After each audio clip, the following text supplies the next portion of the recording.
Hello there. The pro-British Democratic Unionist Party, the DUP, opposes government work in the Belfast regional government.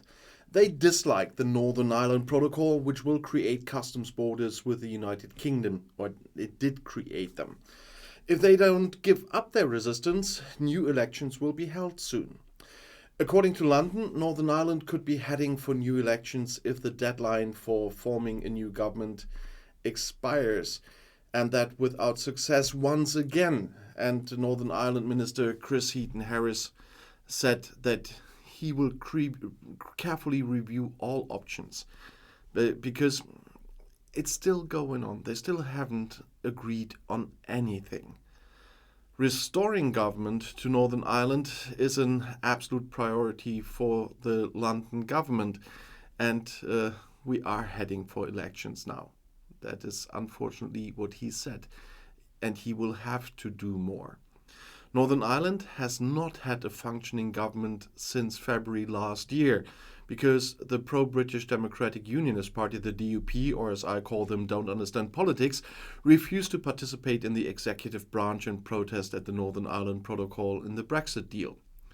With the agreement, Northern Ireland remains part of the European single market, creating a de facto customs border with the island of Great Britain.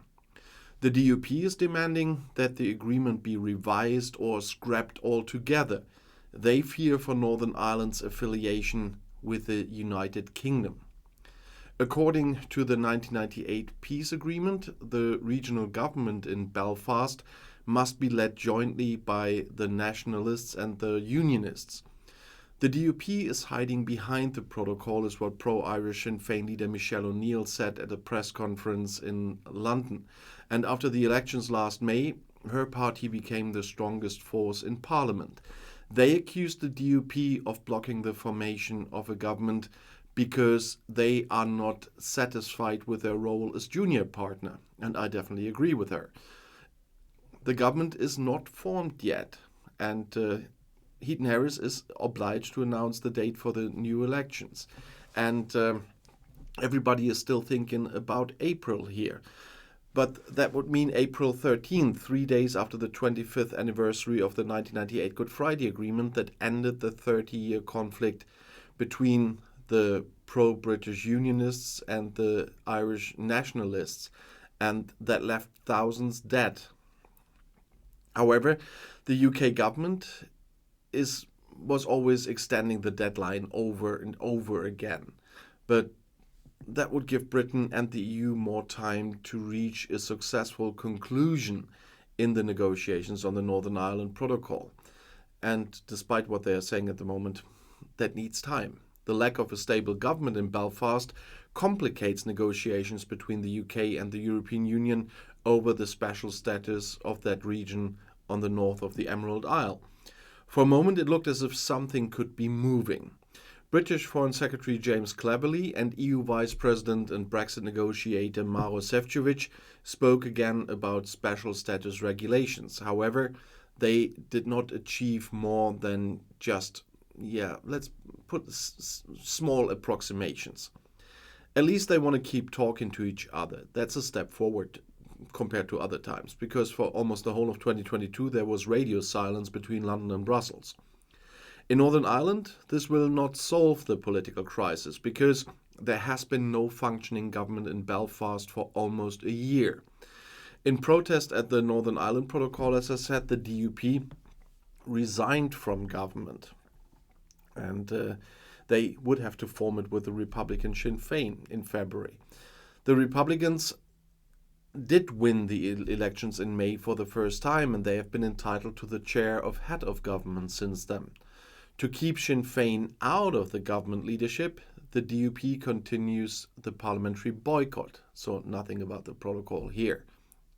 Since the beginning of the year, London and Brussels have been talking again about the additional protocol to the Brexit treaty, which is hated by the Northern Irish Unionists. On January 9th, there was even a small agreement on the Northern Ireland Protocol. London and Brussels had agreed to use joint software to record data on goods entering Northern Ireland from the rest of the UK. But it's not all that's troubled by Brexit. Irish fishermen claim they are being sacrificed for post-Brexit trade deals between the European Union and Britain. The Trade and Cooperation Agreement, which came into force in 2021, commits European fishermen to gradually transfer some of their quotas for certain fish stocks in the Atlantic and in the North Sea to Britain. For the Irish fishing industry, this means a 15% reduction in quota by 2025 and a projected annual loss of 43 million euros. This makes Ireland one of the countries most affected by this agreement. It's a death knell. That was said by John Nolan, manager of the Fishermen's Cooperative in the southwest village of Castletownbere. He expects 25 to 30% of his employees to be laid off over the next 2 years. In Castletownbere, the whitefish capital of Ireland, 19 ships could be decommissioned. This is part of a plan approved by the Irish government with the help of the EU in the summer of 22.